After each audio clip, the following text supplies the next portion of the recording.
The wind howled across the frozen wasteland as Kate Morgan tightened the thermal wrapping around her body. Kate was not supposed to be here on this distant moon orbiting a gas giant far from Earth, but fate had other plans. Her survey ship had been damaged in an asteroid field, forcing an emergency landing on this barren world. Kate checked her oxygen levels again. The readings were stable, but the temperature outside was dropping fast. She needed to find shelter before nightfall. Her sensors had picked up unusual life signs 2 kilometers to the north, and against better judgment, she decided to investigate. The alien structure loomed ahead, partially buried in ice and snow. It was not human in design, with curves and angles that defied conventional architecture. Kate approached cautiously, her hand resting on her pulse rifle. The entrance was a spiral opening that pulsed with dim blue light. Inside, the temperature was warmer but still cold enough to see her breath. The walls seemed to hum with energy. Kate moved deeper into the structure, her footsteps echoing against the metallic floor. Suddenly, a high-pitched sound cut through the silence. It sounded like crying. Kate followed the sound to a chamber filled with strange technology. At the center was a large pod cracked open. Inside lay the bodies of 2 large alien creatures. Their skin was pale blue with iridescent patterns. Kate had never seen this species before in any database. They were clearly dead, their bodies rigid and frosted. The crying came from behind the pod. Kate aimed her light and gasped. 3 small creatures huddled together. Their bodies resembled their dead parents, but smaller, with large eyes that reflected her light. They were cubs barely the size of human infants. They trembled from cold and fear. Kate knew she should leave. The primary directive was non-interference with alien life, but these cubs would die without help. The temperature was dropping fast and their parents were dead. Something inside Kate refused to abandon them. She approached slowly and knelt before the cubs. The smallest one reached out a tiny hand with 6 fingers. Kate offered her own hand in return. The touch was electric. The cub made a purring sound and moved closer. Kate made her decision. She would take them back to her ship. It was against protocol, but she could not leave them to die. Kate opened her thermal armor and carefully placed the cubs inside against her body. They were surprisingly light despite their size. The smallest cub nuzzled against her neck. The other 2 curled against her chest. Their bodies radiated a gentle warmth. The ship was 8 kilometers away across open terrain. The storm was getting worse. Kate sealed her armor, leaving enough space for the cubs to breathe. The wind pushed against her as she stepped outside. The blizzard had arrived earlier than expected. Ice crystals stung her exposed face. Kate trudged through the snow. Her navigation system flickered in the storm interference. She relied on instinct, following the path she had marked earlier. The cubs were silent inside her armor. Only their gentle movement against her skin assured her they were still alive. The wind grew stronger, throwing sheets of ice against Kate. She could barely see 10 meters ahead. The terrain became treacherous with hidden crevasses. Kate nearly fell twice, catching herself at the last moment. Each step became a battle against the elements. 3 kilometers from her ship, Kate heard a new sound, cutting through the storm. A low rumble that shook the ground. She turned to see massive shapes moving through the blizzard. They were hunting something. Following her trail, Kate realized with horror that the cubs might have predators. Kate increased her pace. Her legs burned with effort. The cubs sensed her fear and began to stir. The smallest one let out a cry. Kate tried to soothe it, but the damage was done. The shapes in the storm changed direction, moving faster. They had heard. Kate broke into a run. Her armor was not designed for speed, especially with the added weight of 3 cubs. Her breath came in painful gasps. The oxygen recycler struggled to keep up. The predators were gaining ground. Kate could hear them now, growling and clicking. In alien tongues, the ship appeared in the distance. A welcome sight through the curtain of white. Kate pushed herself harder than ever before. The cubs clung to her as she ran. The smallest one trembled against her neck. They knew the danger as well, as she did. The predators emerged from the storm. Massive creatures with multiple limbs and elongated heads. They moved with terrifying speed across the snow. Kate fired her pulse rifle. The shots scattered the creatures briefly, but there were too many and Kate was too slow 500 meters to the ship. Kate stumbled, a hidden ice formation caught her foot, sending her sprawling. The cubs squealed in fear. Kate rolled, protecting them with her body. She fired again at the closest predator and fell, but others took its place. They circled, preparing to attack. A sudden light cut through the storm. The ship's automatic defense system activated. Kate had programmed it to recognize her signature and target unknown threats. Pulse beams lanced out, striking the predators. Some fell. Others retreated, shrieking in pain. Kate struggled to her feet. Her leg was injured, but she could still walk. The ship was close now. The cubs were silent. Kate feared the worst. She whispered encouragement as she limped toward safety. The predators regrouped for another attack. The ship's ramp descended. Kate reached it just as the creatures charged. She dove inside, hitting the emergency close button. The ramp sealed shut as claws scraped against the hull. Kate lay on the floor, gasping for breath. She opened her armor. The cubs spilled out, blinking in the bright light. They were alive. Kate treated her injuries as the cubs explored their new environment. They were curious, examining everything with six-fingered hands. Their eyes adapted quickly to the light, revealing intelligence and awareness. Kate knew what she had done.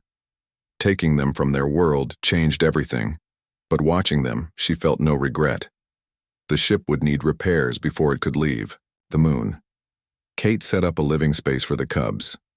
They learned quickly, mimicking her actions, communicating through gestures and sounds. Kate recorded everything for scientific study. She named them Lily, Ruby, and Amber after Earth gemstones. The next morning, Kate checked the damage to her ship. The main engine was intact, but the navigation system was fried. Several hull plates needed replacement. Kate estimated it would take at least 2 weeks to fix everything. The cubs watched her work with curious eyes. Kate established a routine. She would work on repairs in the morning while the cubs slept. In the afternoon, she would feed them a mixture of protein paste and synthetic nutrients. The evenings were spent teaching them basic words and concepts the cubs learned at an astonishing rate. Lily, the smallest cub, was the most affectionate. She followed Kate everywhere. Ruby was the problem solver, figuring out how things worked. Amber was the protector, always watching for danger. They communicated through a mixture of gestures, sounds, and simple words. 1 week after the rescue, Kate heard strange noises coming from outside the ship. She checked the perimeter cameras. The predators had returned. They circled the ship, testing its defenses. There were more of them now, at least 20 massive creatures. Kate increased the shield's power, but worried about how long they would last. The cubs sensed her concern. They gathered around her, making soft clicking sounds. Kate realized they were trying to comfort her. She smiled. Despite the danger, they had become more than just a rescue. They were becoming family. The predators continued to circle the ship for 3 days. Kate watched them through the cameras. They were intelligent, coordinating their movements, trying to find a weakness in the ship's defenses. Kate worried about the repairs. She needed to go outside to fix the hull, but couldn't risk it with the creatures lurking.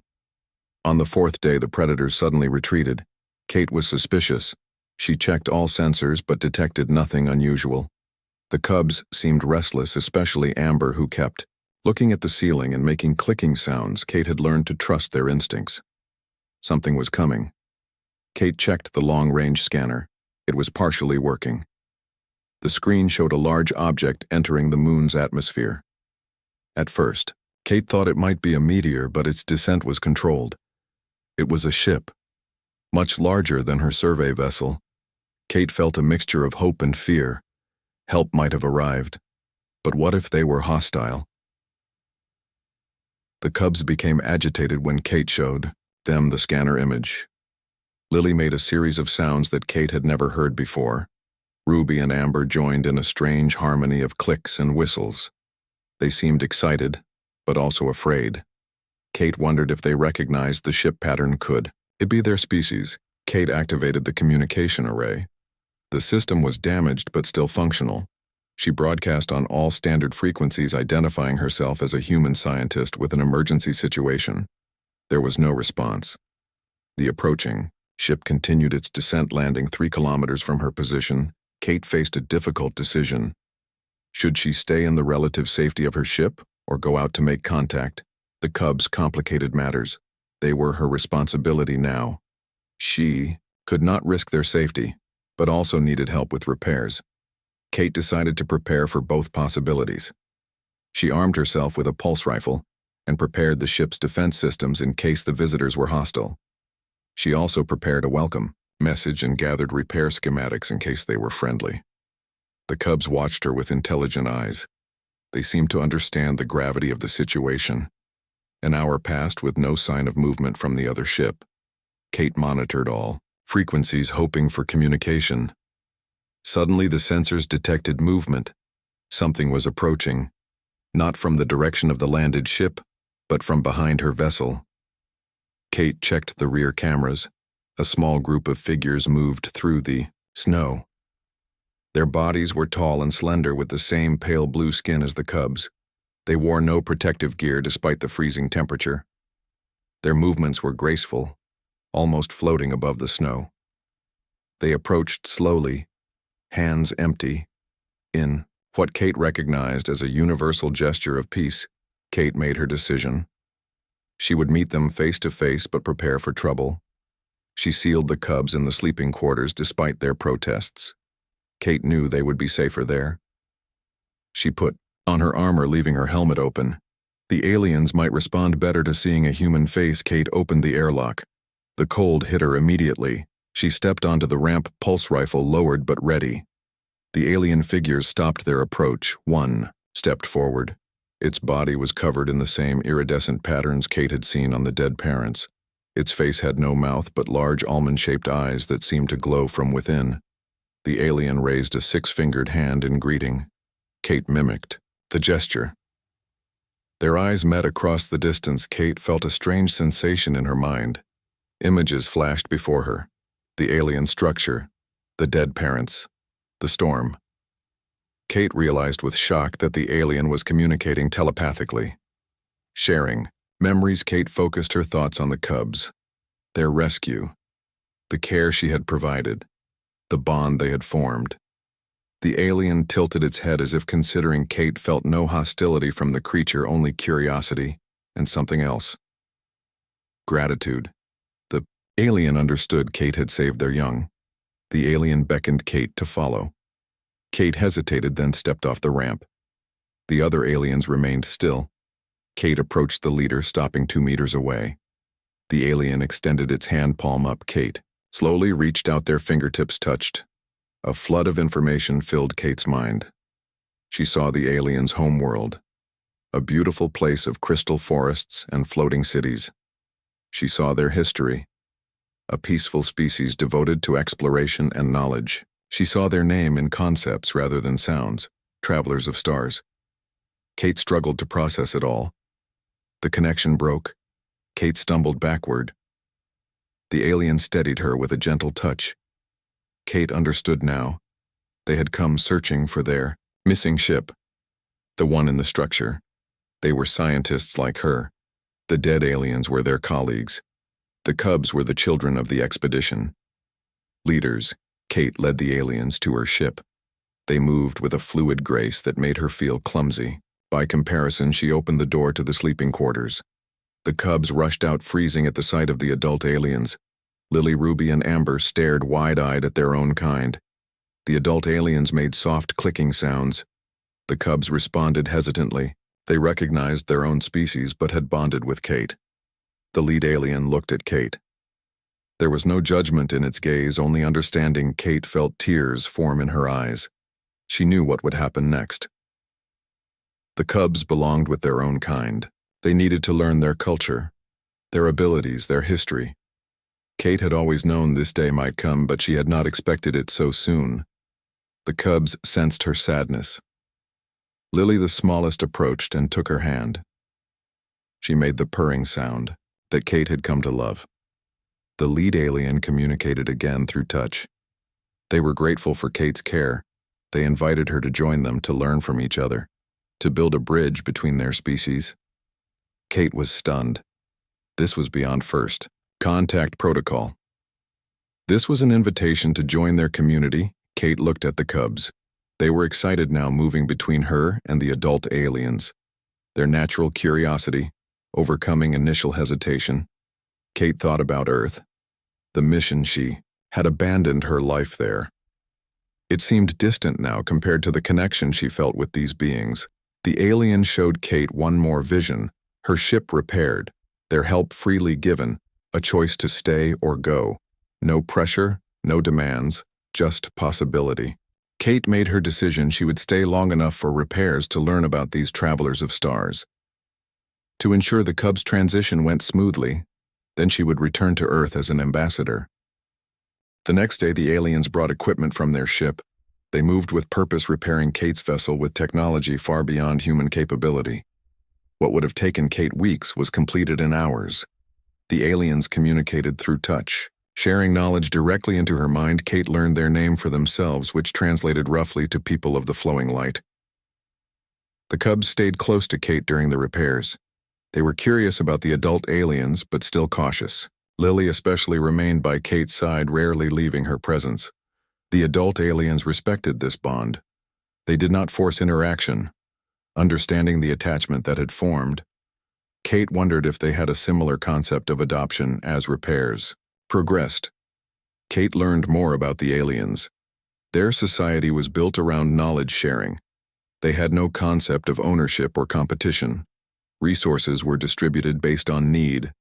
Their telepathic abilities allowed for perfect understanding between individuals, making conflict rare. They had been exploring this region of space for what would be equivalent to 300 Earth years. The lead alien, whose name concept translated to Seeker of New Paths, showed particular interest in humans. Through their mental connection, Kate shared information about Earth human history. Culture Technology Seeker was fascinated by the concept of verbal communication, considering it both limiting and freeing. The aliens had evolved beyond the need for speech, using it only with species who could not share thoughts. By the third day, Kate's ship was fully repaired. The aliens had even upgraded several systems. The engines were more efficient, the life support more robust. The communications array could now reach twice as far. Kate was grateful but also confused. Why would they help so much? The answer came through Seeker. The aliens considered Kate a hero. She had saved their young at great personal risk. Such actions were sacred to their kind. They believed those who protected the vulnerable were to be honored. Seeker revealed something else as well. The Cubs were not ordinary children. They were genetically enhanced, designed to establish telepathic connections with other species. They were bridges between civilizations. Kate began to understand why the Cubs had bonded with her so quickly. Why they learned her language and customs with such ease. They were created for this purpose, to connect with other intelligent life. To build. Understanding the dead parents had been part of a first contact mission. Their ship damaged, much like Kate's, forcing them to seek shelter. The revelation hit Kate hard. The Cubs were not just refugees, they were diplomats in training. Their presence on this moon was no accident. The universe had conspired to bring them together. Kate felt the weight of responsibility more than ever. These children represented the future of interspecies relations. Seeker invited Kate to their ship. Kate agreed, bringing the Cubs with her. The alien vessel was enormous. Inside, the walls flowed like liquid crystal, changing colors as they passed. The technology was seamlessly integrated into the structure. Nothing had switches or buttons. Everything responded. To thought, the Cubs seemed more animated here, running ahead, touching the walls, communicating with the ship itself. Kate was led to a central chamber. A dome of transparent material revealed the stars above. The gas giant dominated the view, its rings glittering in the sunlight. Around a circular platform stood 12 aliens, each unique in the patterns that covered their skin. They were the Ship Council, Seeker explained. The decision-makers. Kate stood before them, feeling small and primitive in comparison. The Cubs positioned themselves around her, forming a protective triangle. The council communicated simultaneously, flooding Kate's mind with questions, curiosity, respect. Their thoughts were organized, allowing her to process the information. They wanted to establish formal relations with humans. They proposed an exchange. Kate would return to Earth with their proposal, while the cubs remained to continue their training. Kate felt resistance at the thought of leaving the cubs. Lily sensed her distress and took her hand. The small cub shared a vision, Kate returning not alone but with selected humans, scientists, diplomats, artists, meeting the aliens on neutral ground, building a bridge between worlds. The cubs would be there older but still connected to Kate. The council waited patiently as Kate considered the proposal. It was more than she had authority to accept, but she could bring the message to Earth. The scientific and cultural exchange would benefit both species. Kate agreed. In principle, she would return to Earth as their messenger, but she had one condition. She wanted time. A few more days with the cubs to prepare them for separation, to prepare herself. The council agreed Kate would have 1 week to say goodbye. The cubs would remain on the moon with the adult aliens learning their ways while Kate traveled to Earth. The council shared one final vision, a possible future. Humans and aliens working together, sharing technology, knowledge, art, culture enriched by diversity. Kate saw herself in this future, moving between worlds, a bridge builder. The first of many, Kate returned to her ship with the cubs for their last week together. She created memories, teaching them Earth games, telling them stories, showing them pictures of her home. The cubs absorbed everything with enthusiasm. They shared their own knowledge, teaching Kate to form simple telepathic images. It was painful but precious time, each moment bittersweet with the knowledge of coming separation.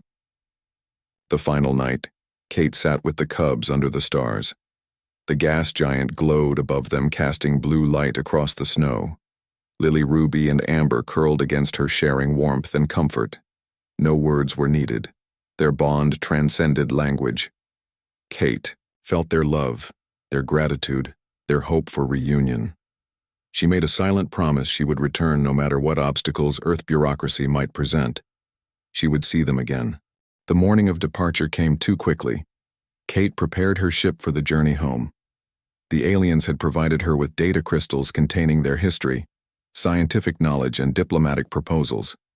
She secured these precious items in the ship's safe. The cubs helped her pack, watching with solemn eyes. They understood what was happening. Seeker arrived with a small delegation. The time had come. Kate knelt before the cubs, looking into their large, expressive eyes. She had no words adequate. For the moment, Lily reached out, touching Kate's face. A flood of emotions passed between them. Love, gratitude, hope. The small cub placed something in Kate's hand, a crystal that pulsed with soft blue light, a communication device. Seeker explained it would allow Kate to send thoughts across vast distances. A link to the cubs. Kate embraced each cub in turn. Ruby pressed her forehead against Kate's, sharing a final image. The 3 cubs, waiting older but still recognizable. Amber gave Kate a small pouch containing what looked like seeds. "Plant these at your home," the alien communicated. "They will grow into flowers that sing in moonlight." Lily, the smallest, gave the most precious gift, a memory of their time together preserved in perfect detail, a moment Kate could revisit whenever she felt alone. The farewell was brief. The aliens did not believe in prolonged goodbyes. Kate boarded her ship, the door closing between her and the cubs. She watched through the viewport as they stood with the adult aliens, their small hands raised in farewell. The ship lifted off, rising through the atmosphere. Kate kept her eyes on the diminishing figures until they were lost in the distance. The journey to Earth took 3 weeks. Kate spent the time studying the alien data and preparing her report. She knew the reception would be mixed. Excitement at first contact, skepticism about her story, fear of the unknown. The data crystals would provide evidence, but the true challenge would be convincing Earth governments to pursue peaceful contact. Kate's ship entered Earth orbit. She was immediately contacted by Space Command. Her long absence had caused concern. Search parties had been dispatched. Kate explained she had experienced ship failure and first contact. She requested a secure landing and direct communication with the Extraterrestrial Contact Division. The landing pad was surrounded by security personnel. Kate disembarked into bright floodlights. A quarantine team approached in hazmat suits. Standard protocol for returning deep space missions. Kate submitted to decontamination and medical examination. She revealed nothing about the aliens or cubs waiting to speak with proper authorities. Days passed in debriefing. Kate was questioned by scientists, military personnel, government officials. She shared her recordings of the cubs, the alien technology, the communication crystal. She described the people of the flowing light, their peaceful nature, their advanced technology, their desire for exchange. Some officials were excited, others suspicious. The military wanted access to alien technology. The scientists wanted biological samples. The diplomats wanted trade agreements. Kate grew frustrated. Her mission was being lost in bureaucracy. The cubs were waiting. She had promised to return. Instead, she was trapped in endless meetings facing the same questions. The communication crystal remained silent. Kate wondered if it was being blocked by Earth security measures. She kept it with her, always waiting for a sign. 2 months after her return, Kate was called to a special meeting. The highest levels of government had reached a decision they would establish contact with the aliens. A delegation would be assembled. Scientists, diplomats, military observers. Kate would lead them back to the moon. She had succeeded. Preparations moved quickly. A ship was outfitted with enhanced sensors, defensive capabilities, and diplomatic quarters. Kate selected her team carefully, those who showed genuine interest in peaceful contact. Those who asked about the cubs with empathy, not clinical detachment. She included artists, musicians, philosophers, understanding that cultural exchange was as important as scientific or political. The night before launch, Kate sat alone in her apartment, the communication crystal in her palm. It remained dark despite her attempts to activate it. Kate feared the connection was lost. Then, just as she was about to give up, the crystal pulsed with light. Kate felt a gentle touch on her mind. A familiar presence, Lily. The connection was faint across such distance but undeniable. Kate shared images of Earth, the preparations, the coming journey. Her promise kept. Lily responded with joy. The cubs had grown but not forgotten. Kate saw through Lily's memories, their life with the aliens, learning ship operations, studying Earth transmissions, preparing for reunion. The mission launched with little public fanfare. The government had decided to keep first contact quiet, until formal relations were established. Kate guided the ship back to the gas giant moon. The journey seemed faster this time, filled with purpose and anticipation. Her team prepared for first contact, reviewing protocols, practicing greetings. The military observers remained suspicious but professional. The scientists could barely contain their excitement as they approached the moon. Kate received a transmission. Coordinates for landing. Not where she had left the cubs, but a new location. The ship descended through the atmosphere, revealing a settlement below. The aliens had built structures, a small colony dedicated to the exchange. The ship landed on a designated pad as alien figures approached. Kate was first to disembark, her heart racing. She scanned the welcoming committee, looking for 3 specific forms. The aliens parted, revealing 3 taller cubs. Lily, Ruby, and Amber had grown, reaching Kate's shoulders now, their patterns more pronounced, their bearing more confident. But their eyes were the same, large, expressive, full of intelligence. The human delegation watched in amazement as Kate ran forward.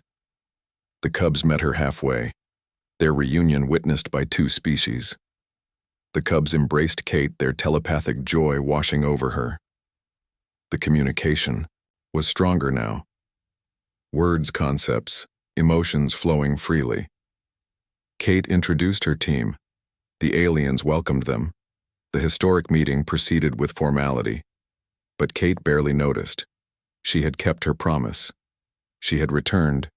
And in that moment, between human and alien, between past and future, between separation and reunion, something new was born, hope for a shared destiny among the stars.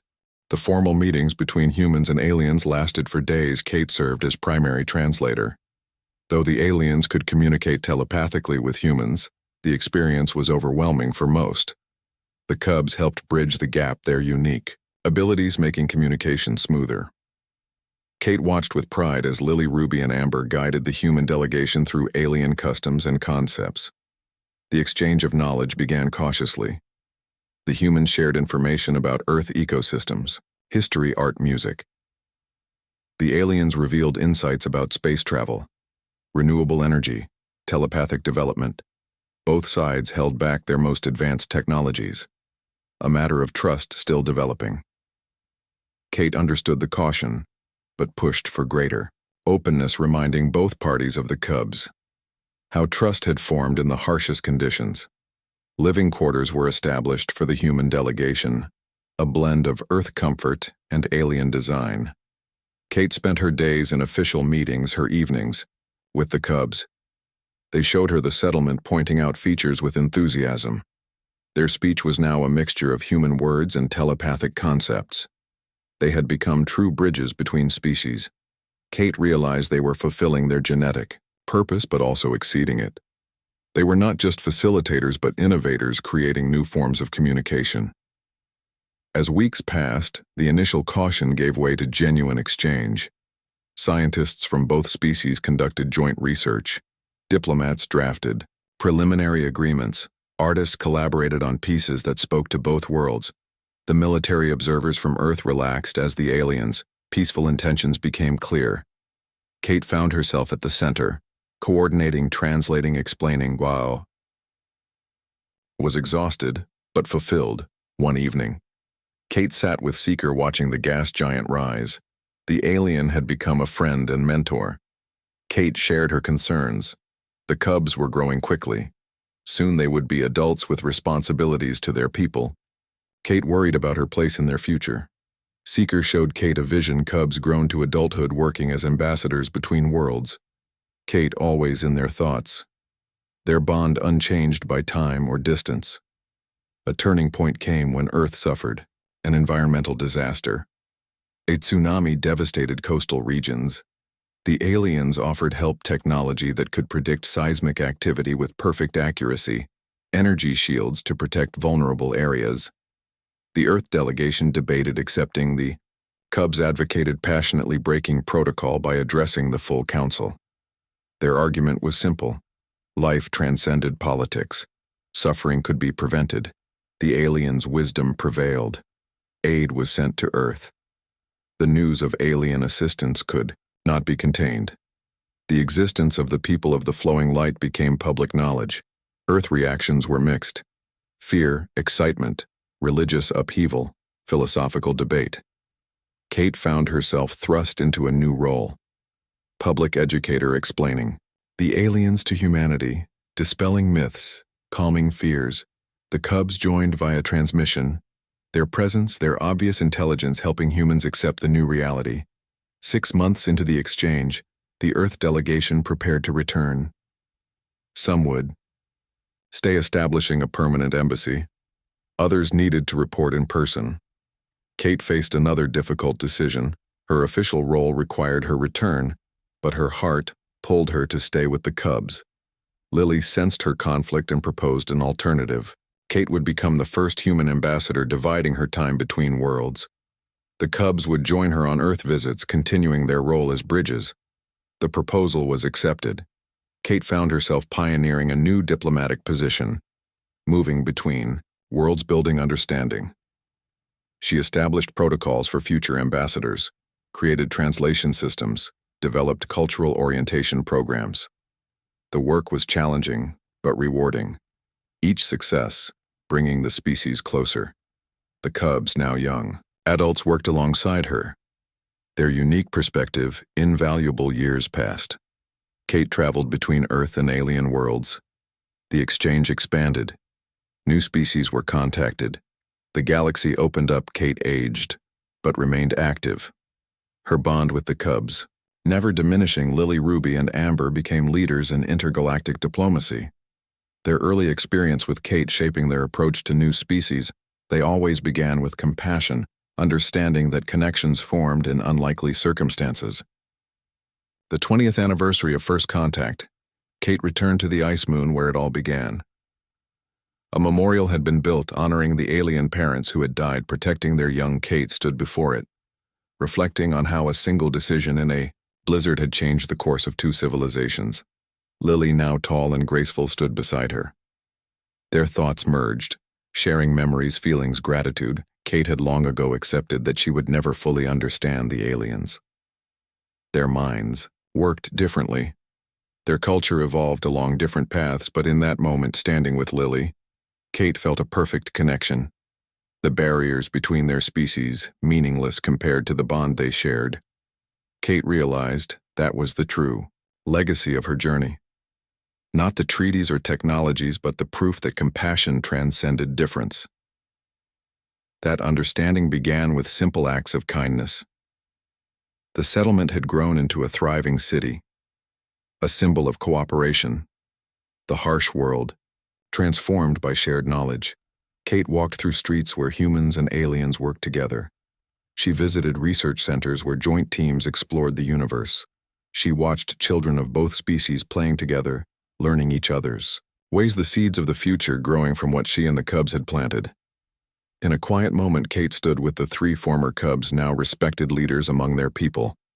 They watched the stars together, bound by shared history and purpose. The universe still held countless mysteries, species yet to be discovered, challenges to overcome. But Kate felt confident in the path forward. The bridges they had built would stand. The understanding they had fostered would grow. Kate thought about the blizzard that had started everything. How she had faced it carrying three alien cubs in her armor. The storm had been terrifying, the journey perilous. But without that moment of crisis, that decision to protect the vulnerable, none of this would exist. Kate realized that progress often began in hardship, connection forged in shared struggle, futures created when different beings reached across the void to help each other. As the gas giant set, casting long shadows across the ice, Kate felt a profound peace. The cubs had found their purpose. She had found hers. The journey continued. New generations would take up the work. New bridges would be built. The storm had passed, revealing a universe of possibility. The human had faced the blizzard carrying three alien cubs, and together they had changed the stars.